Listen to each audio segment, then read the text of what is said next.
Hi, welcome to Dr. Ruthie's Corner. This is part 2, and what we're going to work on is smoothing over some pain and trauma experiences, and I use the metaphor of putting on your own mask before you help others.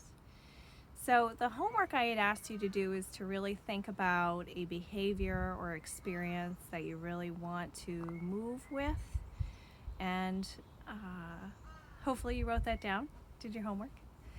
And so whatever it is that you're experiencing, this can be ongoing, right? It could be something I'm not super proud of that I seem to keep doing is yelling at my son. Remote learning is hard, and my son has some special needs. And so something that I've had to work with is, okay, do I want to keep doing this? Am I gonna keep experiencing the pain and trauma like a car accident that happens every day, and then have secondary pain and trauma from feeling guilty and beating myself up about it? What can I do about that? And so that's just my experience. Like, that's one thing that's happened with me. So maybe yours is something similar, maybe it's different, right? Maybe people are just having a lot of pain from unknown, right? Maybe you've been laid off from your regular work and you're really worried about financial, like being disabled financially, and what might that look like? Maybe you or a loved one is sick. Maybe you're worried about getting COVID-19. So just managing these feelings. Maybe isolation really doesn't work for you and your personality, and things that make you grow and thrive maybe really, really need other people and to be with other people. So those are all some things that could be causing problems for you at this time. Or it could be something else that's causing you guilt, like, oh, I've had all this time and I haven't Marie Kondoed all my drawers and closets, or this home project I kept saying I needed time to finish, I haven't finished, right? So some of that I call doer syndrome, where you always feel like you have to be doing something. And it can be hard. So your first experience with trauma can be really hard. If you are experienced with trauma, you know exactly where this is coming from, whatever your behaviors have been. Or maybe this is not your experience, you just never have thought about it before. So first, what we want to do is a breathing exercise, and study after study, religion, spiritual practice, meditation, yoga, tai chi, so many things center around breath control, helping you be in more control of your body.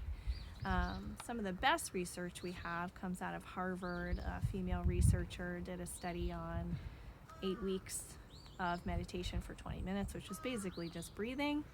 It didn't have a religious focus, just basically breathing and centering techniques, and what part of their brain was activated changes. So they went from the midbrain, amygdala, fear center, to prefrontal cortex, which is where planning and community mindedness and empathy come from. So I would like to feel more that way. So I'm just going to teach you guys a couple of breathing techniques, and these could be helpful whenever you're feeling out of sorts. So the first thing I'm going to teach you is Foursquare Breathing. Foursquare Breathing is a classic one for people experiencing acute panic and anxiety. And it's inhaling for 4 seconds, holding your inhale without doing anything with it for 4 seconds, exhaling for 4 seconds, holding the exhale without taking that return follow-up breath in for 4 seconds, and then repeating that sequence. So in for 4, hold for 4, out for 4, hold for 4. So I'm going to count that off, and we'll do whatever feels good to me, really. For that. And if you like that, that's something that you can use when you start to feel racing thoughts, if you start to notice you've been doing a lot of shallow breathing, if you feel panic taking you over, if you're having a really hard time getting yourself motivated to go to the grocery store, whenever fear, anxiety, panic, even pain you're in some body pain right now that you can't really get treatment for, Foursquare Breathing is great. So you want to sit in a comfortable seat, somewhere that you're not going to notice a lot of disruption. If you need to lie down, then lie down, right? There's no wrong. But maybe not slouched over somewhere. You want to get your best possible breathing, and we do that when our rib cage is lined up with our pelvis. So you can do that lying down or seated, and back support is helpful. Put your hands on your thighs.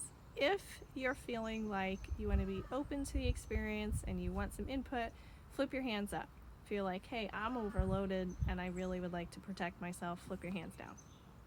And everything is going to be in through your nose if you can. And we're going to go from there. So we're going to start getting comfortable. We're going to inhale for 4. Hold. Out for 4. Hold.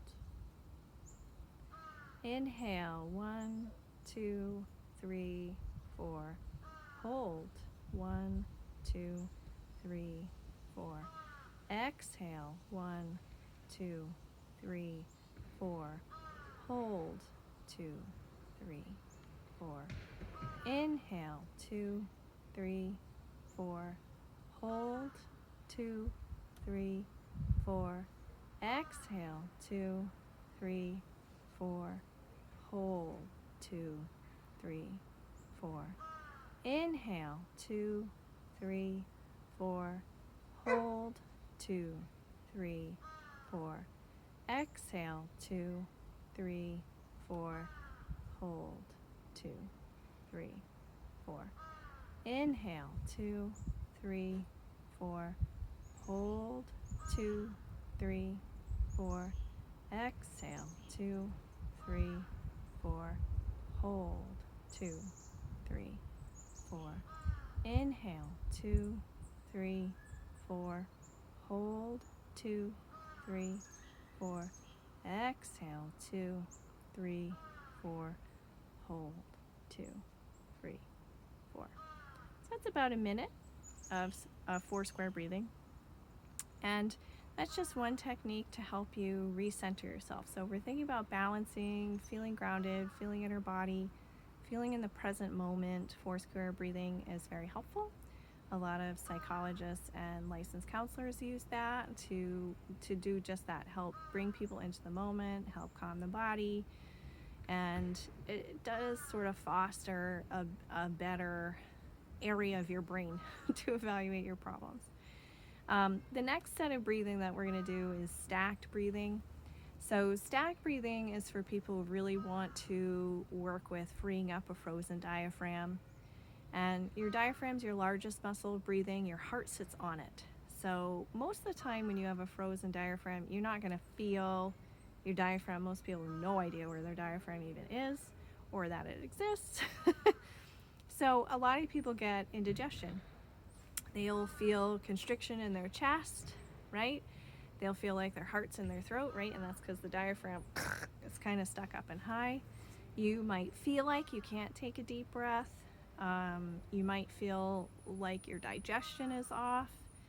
There's a lot of different symptoms that you can get, but those are just some of them. And so stacked breathing, the goal of stacked breathing is to load your lungs up with air so that your diaphragm really pushes down where it belongs. So normal physiological breathing is an inhale down and an exhale up. Inhale down, exhale up, right? So with stacked breathing, what we're doing is we're sort of pushing towards total lung capacity. And so you're going to inhale through your nose. You're going to hold that inhale, and that's the whole thing. You're going to really be challenging yourself a little bit. If you have a reactive airway disease like asthma, this may be very difficult and you may need to use your inhaler before doing this. If you have terrible seasonal allergies, don't do this outside. Or make sure you're well medicated. I have both of those things. I'm well medicated. So just be thinking about what reactive breathing triggers you might have. Make sure you're managing those. Maybe don't do this right after you eat because the weight of the food in your stomach will also make it difficult. You could feel some reflux from that.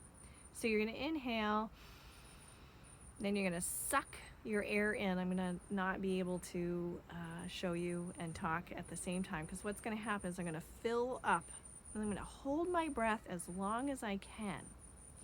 And when I think I can't hold my breath anymore, I'm going to be really aware of my lung capacity and my chest capacity. I'm going to really feel my ribs. I might feel my stomach a little bit. I'm going to be really aware of my throat. And then when it's time to release the pressure from your lungs, we're going to make really sure it all comes out and that it goes bottom to top. That's a forced expiration, which is not something we normally do. Most expiration for us, which is breathing out, is passive. We just let the diaphragm recoil. But if our diaphragm's been really tight and high and we've been in panic mode and chest breathing a lot, we want the diaphragm to come back really slowly. So think of it like letting out a hard squat or an exercise very slowly instead of just letting it bounce back. So I'm going to demonstrate it and then I'll talk you through it one more time. So I'm going to breathe in, and I'm going to sip my breath in until I'm totally full.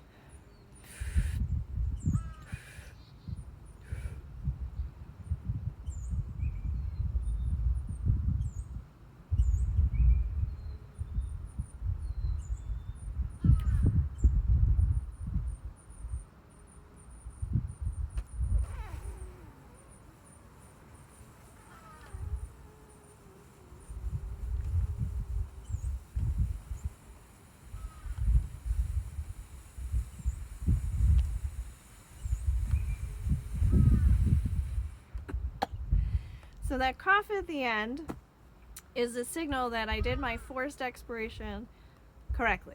So I filled my diaphragm up, pushed it down, my lungs were really full. I held it until I started to feel like, ooh, I'm going to start gasping for breath here. And when I went through the exhale, I really tightened my lips. Some people call this pursed lip breathing. We use it in other lung diseases like COPD, just to try to get people to empty their lungs all the way. So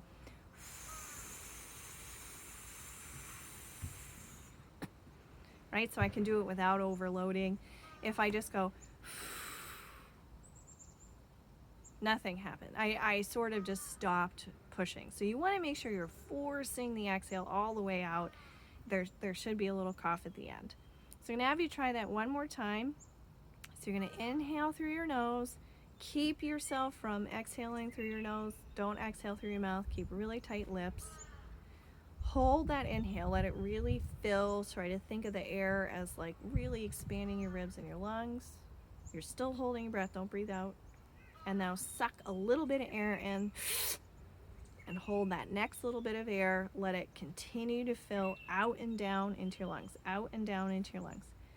Keep sucking little sips of air in until you just feel like you're about to overflow, right? Really let that air settle into your lungs, holding it in. Now you're going to hold it for an undetermined period of time. If you're not used to using your total lung capacity, you may be starting to burst already, but don't burst. Don't just let it out. Really tight lips, tight cheeks. Don't Dizzy Gillespie out. Keep them tight and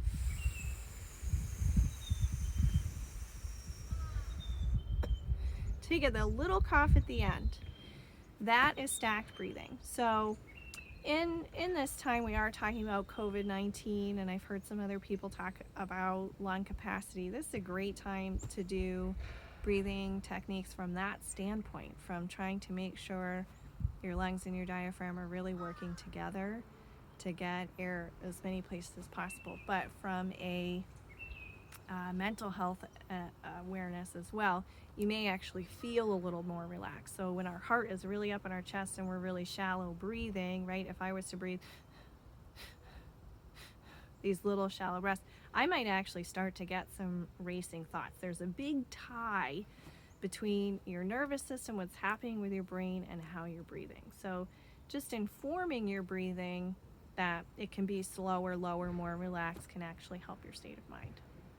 So the last thing is just plain old diaphragmatic breathing. So we did some Foursquare breathing to be in our body, be more present in the moment, decrease acute panic.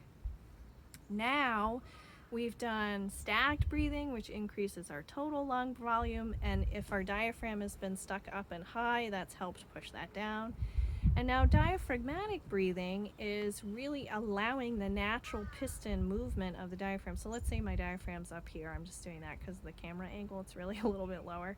But when I inhale, when I breathe in, my diaphragm should pull down, and see my elbows went out, right? That's my ribs. So my diaphragm comes out, down, my diaphragm goes down, my ribs go out, right? So my whole lower body, my whole lower trunk should expand. My upper chest should only expand at the end. Okay? So we're inhaling down and out, and exhaling up and in. Inhaling down and out, exhaling up and in.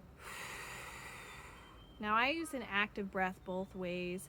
We can do a passive recoil on the exhale, which is a lot more restful. So we actively breathe in.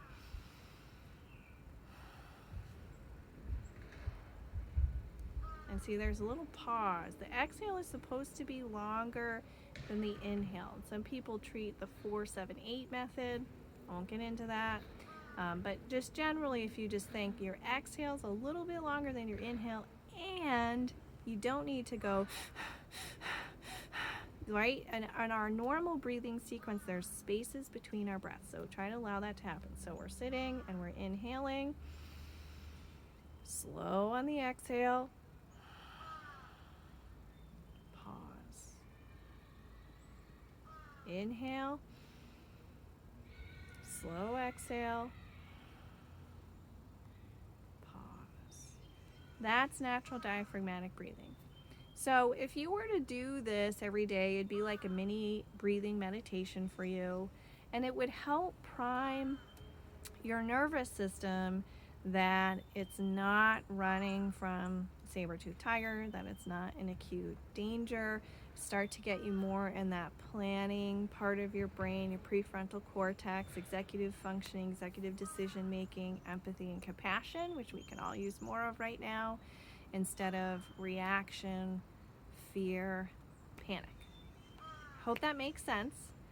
In part 3, we're going to do some visualization for pain and trauma responses. If you want to join me with that, if you want to just do the breathing, happy breathing. Take care.